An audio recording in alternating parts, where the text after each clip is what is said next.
അന്ന് പച്ചപ്പയറരി പാകം ചെയ്യാൻ തുടങ്ങിയപ്പോൾ അമ്മ അവളെ തടഞ്ഞു. സ്ത്രീകൾക്കും കുട്ടികൾക്കും പച്ചപ്പയർ കഴിക്കാൻ കഴിയില്ല, അവൾ പറഞ്ഞു.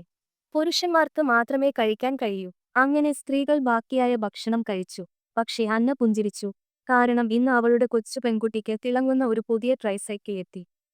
അവളുടെ ഭർത്താവ് അമ്മയ്ക്കും മുത്തശ്ശിക്കും മുന്നറിയിപ്പ് നൽകി, ഈ ബൈക്കിന് 2000 യുവാൻ വിലയുണ്ട്. നിങ്ങൾ ഇത് വിറ്റാൽ ഞാൻ മറ്റൊന്ന് വാങ്ങാം. അവരുടെ മകൾ പച്ച പയറിനായി കരഞ്ഞു. പക്ഷേ അവളുടെ പാത്രത്തിൽ ഒരെണ്ണം പോലും ഉണ്ടായിരുന്നില്ല.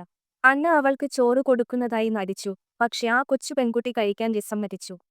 ഇതെല്ലാം കേട്ടപ്പോൾ ഭർത്താവ് ആ മേശയിലേക്ക് തിരിഞ്ഞു തന്റെ പാത്രത്തിലെ മുഴുവൻ പയറും മകളുടെ പ്ലേറ്റിലേക്ക് ഒഴിച്ച് അവരോട് പറഞ്ഞു, ഇനി മുതൽ നമുക്ക് ഒരുമിച്ച് ഈ മേശയിൽ ഭക്ഷണം കഴിക്കാം.